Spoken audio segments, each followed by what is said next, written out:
Romanos capítulo 5. Capítulo 5, el verso 12. En esta hora quiero compartir dentro de una serie que estamos dando acerca de la salvación, una salvación tan grande. ¿Cuántos se alegran que son salvos? Amén. El apóstol Pedro nos dijo hace años atrás: sed salvos de esta perversa generación. El mensaje central de las Escrituras, o un mensaje central en la Biblia, es el mensaje de la salvación. La buena noticia es que podemos ser salvos. Un día todos nosotros vamos a comparecer frente al tribunal de Cristo. Compartíamos la semana pasada que una de las razones por la cual la gente no ha experimentado la salvación, una de las razones es porque nunca ha oído de que habrá un juicio. Amén, fue el primer tema que compartimos. Habrá un juicio. La Biblia dice: está establecido para los hombres que mueran una sola vez y después de esto el juicio. Vamos a enfrentar un juicio y vamos a tener que dar cuenta a Dios de nuestra vida. Y dice la Biblia que los que están inscritos en el libro de la vida, es decir, los que hayan experimentado salvación, gloria a Dios, van a entrar a la eternidad con Dios. Amén. Pero los que no hicieron a Jesús su Salvador, los que no recibieron la salvación, no estarán inscritos en el libro de la vida. Dice la palabra que serán arrojados al pozo de fuego, amén, que es la muerte segunda, el infierno. Pero, amén, a esta hora no quiero asustarte, pero más vale que te asustes si es que todavía no conoces la salvación, porque mucha gente no sabe que habrá un juicio, pero la Biblia nos habla de un juicio, amén, y tenemos que prepararnos para ese día. La semana pasada me llamó mi hermano para contarme que la madre de mi cuñado había fallecido. Una mujer de ya más de 70 y tantos años de edad, ¿no? Se le descubrió cáncer. Ya estaba en un estado avanzado. Él es una persona importante, él es juez, y como juez ha tenido muchas veces la potestad por sus decisiones, de literalmente afectar la vida de miles de personas. Pero ahí estaba su madre con cáncer. Entonces, en la desesperación optaron porque le hicieran baño de quimioterapia, ¿verdad? Lo que pasa es que cuando una persona tiene una edad muy avanzada, es bastante riesgoso someterle a la quimioterapia, porque no solamente ataca las células malas, sino también las buenas. Ella no resistió. Entonces, estos días, ella murió, falleció. Mi madre justo me contaba de que cuando se cruzó con ella, intentó abrazarla, y como que no supo recibir el abrazo. La verdad, fue muy penoso sus últimos días. Ahí estaba yo cuando fui al velorio y pude tener la oportunidad de abrazar a mi cuñado y sentir su sollozo, un sollozo que salía de lo profundo de su corazón, llorando como un niño. Porque no hay cosa más difícil para enfrentar sino la muerte. Y la muerte es algo que tú y yo vamos a tener que enfrentar una vez. Amén. Y si tú eres una persona sensata, tienes que prepararte para ese día. Y la mejor forma de prepararnos para ese día es hacer a Jesús el Salvador y el Señor de tu vida. Porque tú enfrentarás ese día con la seguridad de que irás a la presencia de Dios.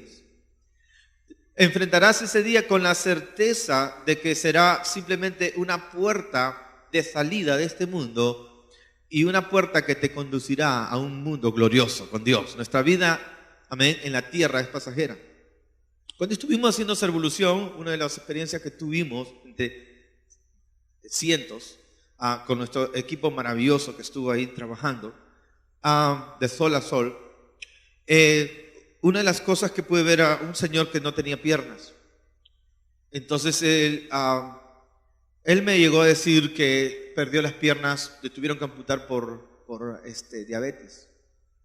Al final tuve mi corazón orar por él, dije: ¿me permites orar? Me dijo: por supuesto. Y le pregunto: ¿cómo te llamas? Me dijo: Carlos el Dulce. ¿No? Él trataba de tomar de la mejor manera su situación.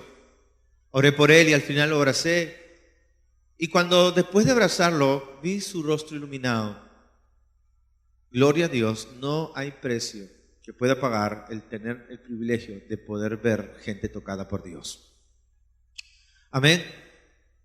Pero después, ya conversando con Miguel, que estuvo encargado de todo esto, ministro Miguel, viendo toda la gente ahí, el dolor de la gente y los familiares, llevando a esos familiares, y decía él, gracias a Dios por la vida eterna. Nuestra vida es pasajera. Nuestra vida en la tierra es pasajera. Es solo una preparación para la eternidad. Qué injusto sería todo si para esta gente, ¿no? Para ellos en particular, todo acabara allí.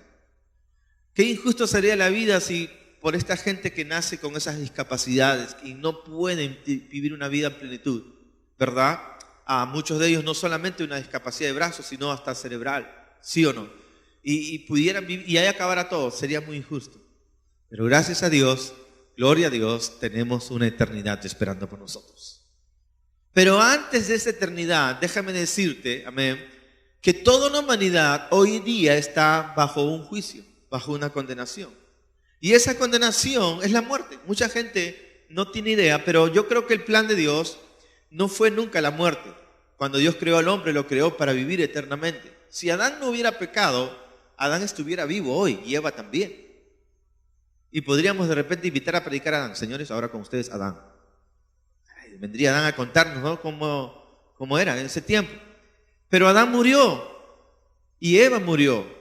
Pero no murieron de vejez y no murieron por una enfermedad. Murieron porque ellos desobedecieron a Dios. Dios le dijo a Adán, amén, no comas de ese árbol porque el día que comas de ese árbol te mueres. Y Adán comió de ese árbol desobedeciendo a Dios y al comer de ese árbol murieron espiritualmente, fueron separados de Dios y al estar separados de Dios ellos huyeron de Dios. Más adelante se manifestó otro tipo de muerte, la muerte física.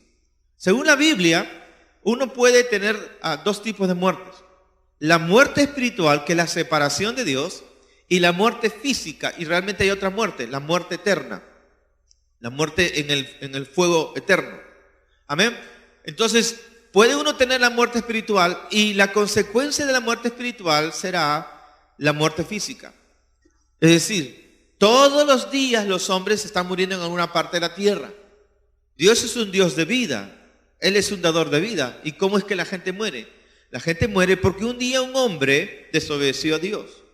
Ese hombre fue Adán. Dice en Romanos capítulo 5, el verso 12.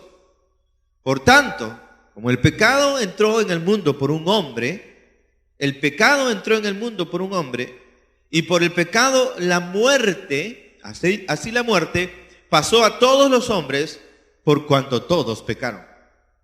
Dos cosas. Adán pecó y por causa de su pecado, ese pecado contaminó toda la humanidad. Desde Adán todos los hombres nacen con una falla en su ADN, una inclinación natural al pecado.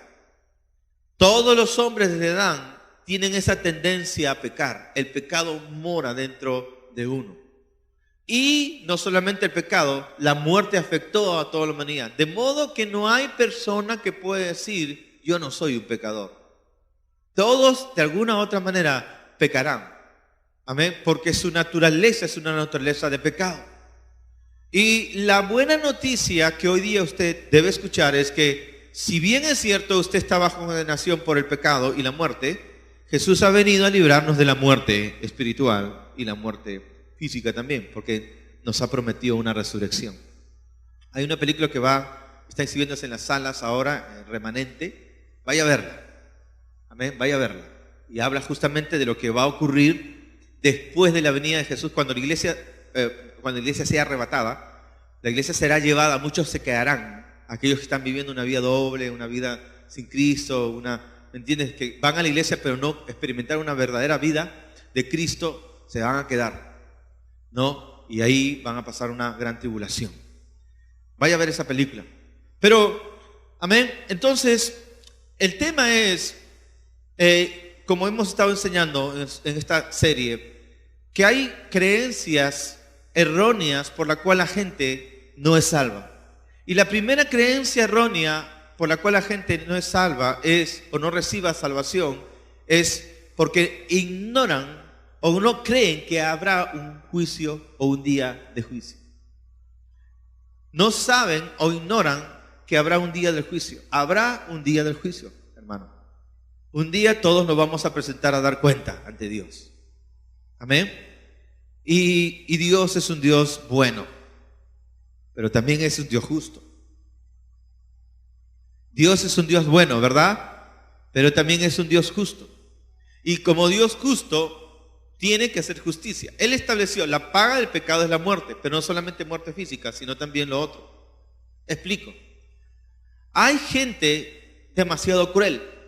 Sí, hay gente que tiene una crueldad maximizada, que toda su vida, ¿no?, es un veneno continuo y quieren acabar con la vida de otros y no les importa no solamente su propia vida, sino no les importa pues la vida de otros. ¿Qué le va a importar la vida de otros si su propia vida no les importa?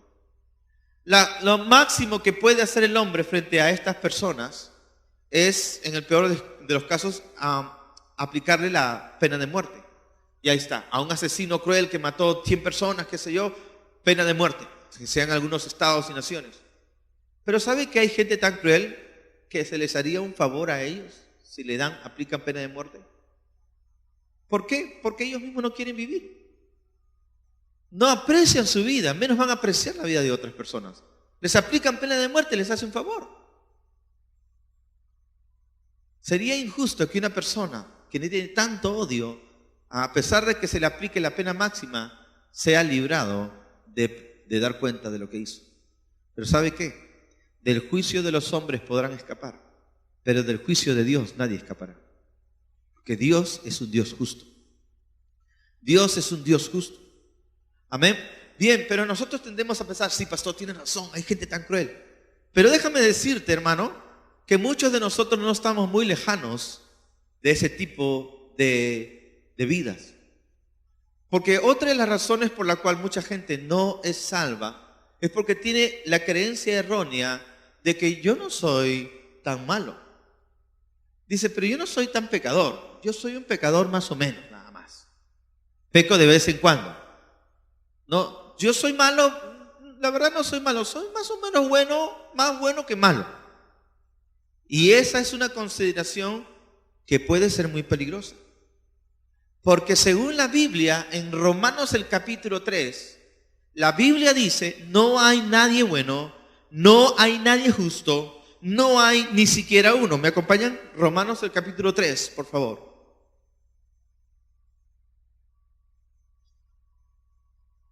Dice la palabra de Dios aquí, verso 9. ¿Qué pues? ¿Somos nosotros mejores que ellos? Pablo está hablando a los judíos. ¿Somos nosotros mejores que ellos? Los judíos se creían mejores que las otras razas. Ellos pensaban que moralmente hablando, ellos eran superiores. Y bueno, en parte tenían razón si hablamos de moralidad. Todas las demás naciones eran naciones paganas y por ser paganas eran politeístas. Y mucho tipo de prácticas como orgías, la homosexualidad y estas cosas cundían y llenaban todo este tipo de pueblos y sacrificios humanos. Era calamitoso. De alguna manera el pueblo de Israel fue salvado de este tipo de prácticas y eso creó en ellos un orgullo espiritual y moral que los hacía sentirse cerca de Dios. Pero cuando Pablo comienza a recibir la revelación de Jesús, dice, ustedes piensan y sienten que están más cerca de Dios por su historia, por su herencia moral. Pero Pablo luego se da cuenta que no es así. Y dice en el verso siguiente, ¿somos nosotros mejores que ellos? No, de ninguna manera.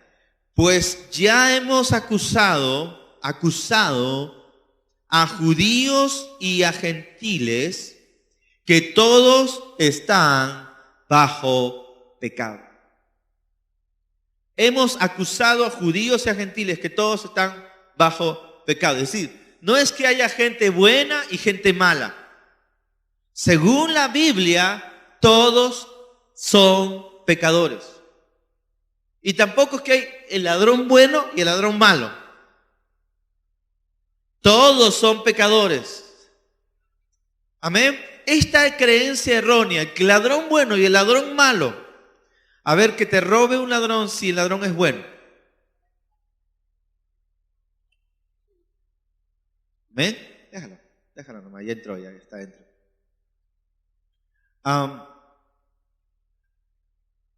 Ahora sí, gentilmente los anfitriones, ustedes son lo máximo, ¿eh? Tienen la sabiduría de lo alto.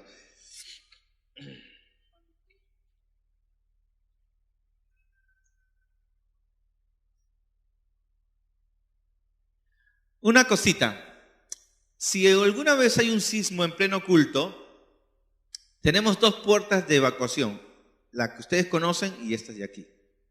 Amén. A los que están en las primeras filas les recomendamos que salgan sin empujarse por este sector. Y los que están arriba, bien arriba, nos vemos en el cielo. No, mentira, ustedes bajando más. Por eso siempre digo, las sillas negras vengan más a casa, ¿no? Es para los que tienen bebés. ¿Sí?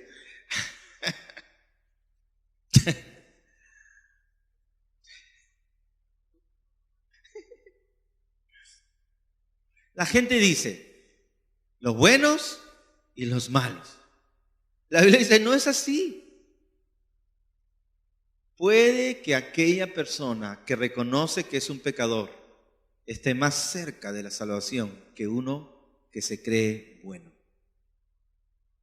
Puede que esa persona que humildemente, valientemente reconoce, yo necesito un cambio en mi vida, necesito perdón en mi vida, esté mucho más cerca del favor de Dios que aquella persona que dice, yo no le hice mal a nadie.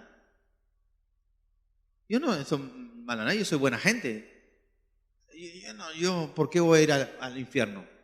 La gente piensa que para ir al infierno uno tiene que hacer un pecado horrible. Y no es así. Error. ¿Cuán malo tiene que ser una persona para ser malo? ¿Cuánto pecado tiene que cometer alguien para ser un pecador? ¿Cuál fue el pecado de Adán? Comer el fruto de un árbol. Él no mató a nadie. Él no despedazó a nadie. ¿Me entiende? Él no asaltó un banco. Él comió el fruto de un árbol. Por comer el fruto de un árbol, fue desalojado del paraíso. Amén. La religión nos ha enseñado a poner colores a los pecados. Pero ¿cuán pecador tiene que ser una persona, verdad, para ser considerado culpable, estar bajo juicio?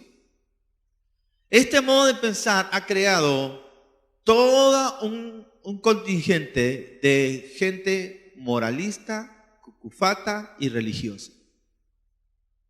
Gente que va a las iglesias, amén, para tratar de portarse bien. Estoy hablando de todas las iglesias en el mundo en general. Y piensan que por tener una serie de ceremonias, de conductas, ¿ya? Entonces son buena gente. Somos buena gente. Somos gente moral. Allá afuera están los criminales, los asaltantes. Este tipo de gente, por ejemplo, si comienzan a ver adictos a las drogas venir a Cristo, si comienzan a ver, por ejemplo, condenados a prisión, reos, por ejemplo, nosotros tenemos un ministerio de la cárcel, pongamos que Dios comienza a transformar la vida de ellos y comienzan a llegar a la iglesia, adictos, ¿qué ha pasado? Y también gente que estaba en la cárcel. Hay gente que se considera buena y va a las iglesias, que odiaría que este tipo de gente comience a llegar a las iglesias. Hay gente que se considera tan buena que se incomodaría que un ex reo se siente a su lado. Hay gente tan buena gente que no estaría tranquila si un adicto a las drogas se siente a su lado. Y estaría dispuesta a cambiarse de iglesia. No es más que hipocresía, cucufatería y religiosidad.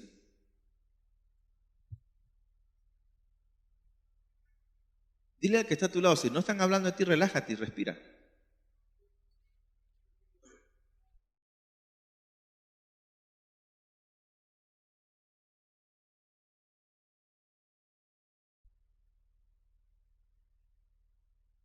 Entonces tenemos cientos de personas o miles de personas llenando las iglesias para golpearse el pecho y para decir que porque van a la iglesia son buena gente. Y la Biblia dice, todas vuestras justicias son como trapo de inmundicia delante de Dios. ¿Sabe por qué? Porque la naturaleza humana es así. La naturaleza humana hace cosas siempre, aún lo más bueno que hace, siempre lo hace porque está buscando algo. Aún el mejor favor, aún el mejor regalo, aún la mejor ayuda, lo hace porque tiene un interés. Es absolutamente normal que así sea. Por eso cuando salimos nosotros a hacer esa revolución, y como Dios nos ha enseñado su gracia y su amor, que ya no es condicional, ¿me entiendes? Comenzamos a mostrar ese amor no condicional, la gente se asombra y se pone un poquito, ¿qué buscan? ¿Por qué? Porque nada se hace en este mundo sin una intención, porque es la naturaleza del hombre, salvo que tú conozcas a Dios de verdad. Salvo que el favor de Dios haya llegado a tu vida. Entonces esa actitud hace de que ya yo me quiero proteger del mundo, de los pecadores, de los delincuentes, y me refugio en la iglesia.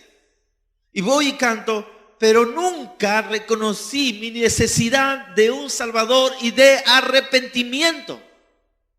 Todos nos consideramos chéveres y buena gente, nos consideramos no tan malos hasta que nuestro statu quo es amenazado. Hay gente que se considera buena gente, yo soy buena gente, soy zanahoria, voy a la iglesia, hago buenas cosas, ¿no? Hasta que alguien toca tu status quo. Tienes tu enamorado, tienes tu enamorado, tu novio, y él te traiciona. ¿Qué has hecho tú? Me has traicionado, te voy a matar. O van donde la novia, el amante, te voy a matar a ti, le agarran a golpes, la odia, te odio.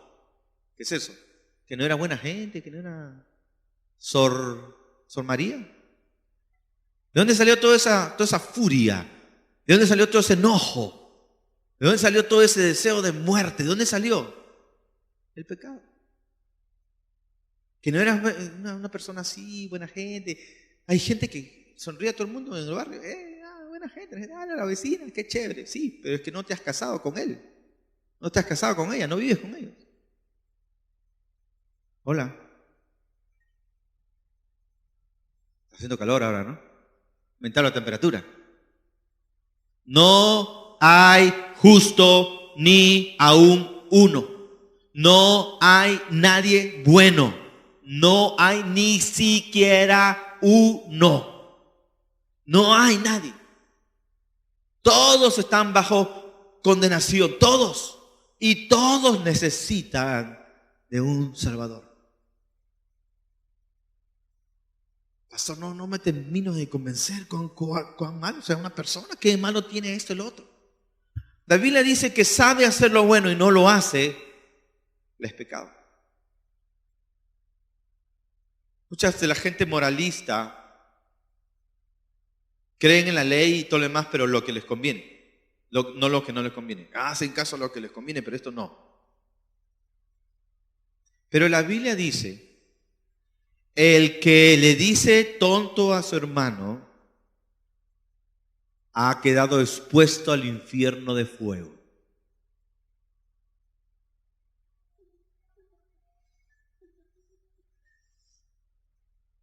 ¿Hay alguien que alguna vez no le haya dicho tonto a alguien?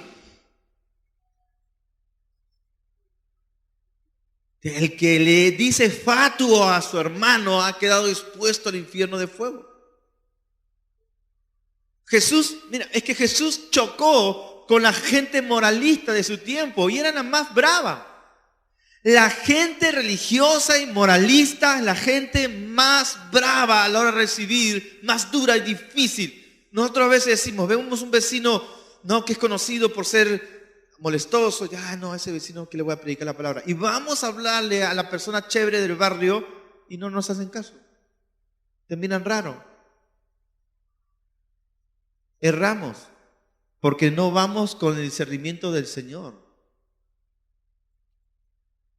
Si fuéramos con el discernimiento del Señor, posiblemente el Señor nos guiaría a la persona entre comillas, más pecadora del barrio, porque esa persona sí está dispuesta a reconocer su necesidad, su miseria y la necesidad de un Salvador. Esta gente fue la que se opuso a Jesús. Amén. Y cuando Jesús pisó su status quo, ¿por qué? Porque ya estaba Jesús, Él haciendo milagros y sanando. ¿Y a quién sanaba Jesús? En ese tiempo y en la mentalidad judía, la gente, si estaba enferma, era por el pecado de sus padres o el pecado de Dios. O sea, si había uno leproso, seguramente sus padres pecaron porque ese es un leproso. Seguramente esta mujer tiene flujo de sangre porque algo hizo. Entonces era así. Todos tenían su merecido por el pecado. ¿Y qué hacía Jesús? Venía Jesús y sanaba a los leprosos. Y el judío legalista decía, ¿cómo es posible que los sanes? Todos deberían estar más leprosos todavía. Y se enfurecían contra Jesús. Esa es la razón por la que se molestaban con Jesús. Y después le vi abrazando a las prostitutas. Y había mujeres y dije, ¿cómo es posible que abrace a las prostitutas? No puede ser posible. No sabes qué mujer ha venido a darle ese perfume. Y estaban muy molestos. Todos hay quienes se consideran muy buenos hasta que su status quo es amenazado. Hola. ¿Amén? Fueron estos los que soliviantaron a la gente, a las masas, diciendo, este es un blasfemo, este es un hereje, se hace llamar hijo de Dios, porque era la envidia lo que cegaba su corazón. ¿Sabes que los celos pueden ser tan crueles como un adicto a las drogas? O sea, el pecado de los celos pueden ser tan malos. Hola. Que alguien tenga un premio, amén, algo, un beneficio, y la envidia te corroe. Jesús llevó las cosas aún más alto. ¿Ustedes se creen buenos? Ok. Yo quiero decirles lo siguiente. El que mira a una mujer para desearla, ya se acostó con ella. Que solamente por mirar, por desearla, ¿sí? Lo que Jesús estaba intentando hacerles saber a ellos, señores, no se dense cuenta, la maldad está en ustedes. Pero ustedes lo único que hacen es adornar el sepulcro. No importa cuán bonito sea el féretro, por dentro hay un muerto. No importa cuán bonito sea el mausoleo,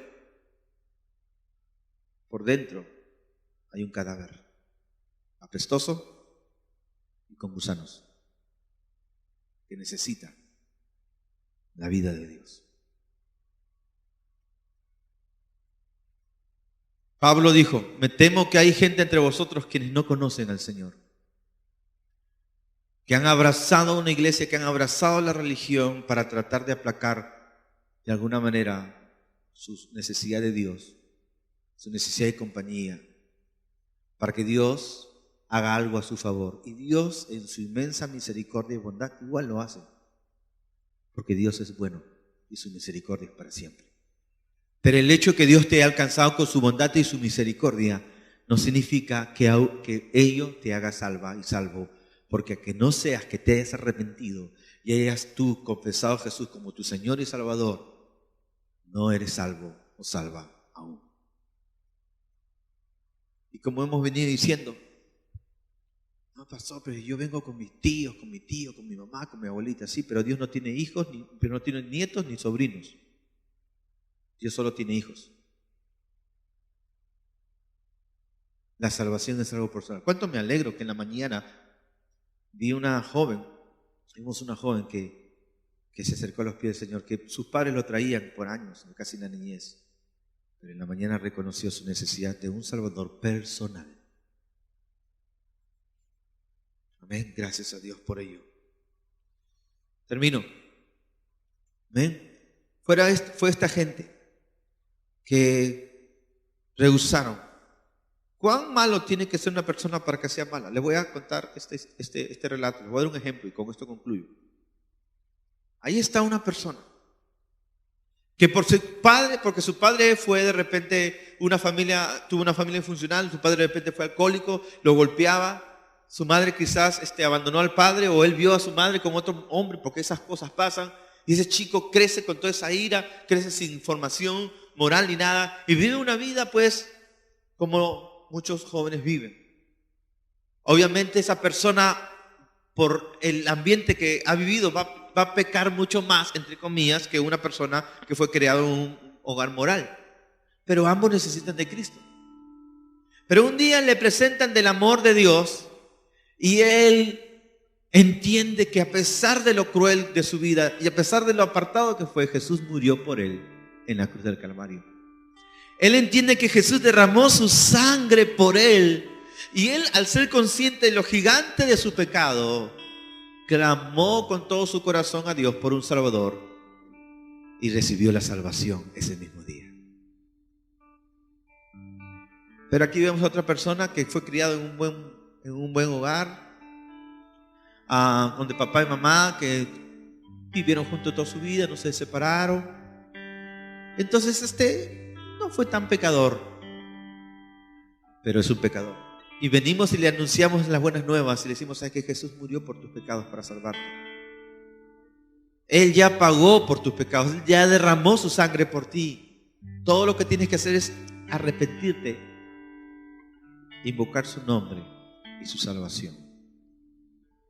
Y esta persona dice: no necesito ir a la iglesia, no necesito un Salvador, yo no le he hecho mal a nadie. ¿Quién es más cruel? ¿Quién es más cruel? El que, creyéndose bueno, pisotea la sangre de Cristo, diciendo: yo no necesito esto. Porque habiendo tenido la oportunidad de recibir la salvación, no la recibe, al contrario, la resiste. Por eso la Biblia habla de la justicia de Dios, no la del hombre. La justicia de Dios es distinta. Dios va a juzgar con justo juicio un día. Amén. Y es su justicia la que nos hace salvos, no nuestra propia justicia. La Biblia dice: no hay justo ni un uno. Pero si nosotros venimos a Cristo, nuestros pecados serán borrados. Amén. Si nuestros pecados fueron más negros que el carbón, serán emblanquecidos como la blanca nieve si la sangre de Jesús nos limpia. Y qué maravilloso es caminar en este mundo, no disimulando el pecado, no apaciguando nuestra conciencia con buenas obras, tratando de pagar con buenas obras lo malo de nuestro pecado, sino caminar por este mundo con una conciencia que fue lavada por la sangre preciosa de Jesús, sin conciencia de pecado, de saber que Jesús te justificó, de que Jesús derramó su sangre por ti, y puedes caminar confiado, como dice la Biblia: el justo vivirá confiado como un león. Y justo porque fue declarado justo por Cristo. Porque como no hay justicia en nosotros, la única forma de ser justos es cuando Dios nos imputa su justicia por medio de Cristo. Aleluya. Amén. ¿Cuándo y cómo es que Él nos imputa su justicia? Cuando aceptamos que somos pecadores y clamamos por la limpieza de nuestros pecados. Entonces dice: ahora yo te hago justo, porque es mi justicia. Pero si uno se hace justo a sí mismo y erra y menosprecia la sangre de Cristo, ¿ven? Y se hace a sí mismo reo de juicio por no recibir la salvación. Vamos a orar esta hora. Inclinamos nuestros rostros, por favor. Aleluya. Reverentemente delante de nuestro Dios en este instante, estamos listos para ver los milagros del Señor ocurrir. No importa cuántos años vienes a una iglesia, vas a una iglesia. Lo que importa es cuándo comenzaste a caminar con Él de su mano. ¿Cuándo fue el día que Él vino a tu vida y le abriste tu corazón arrepentido, arrepentida, clamando por el perdón, clamando por su salvación. Si vienes a este lugar por la primera vez o ya mucho tiempo y no eres salvado,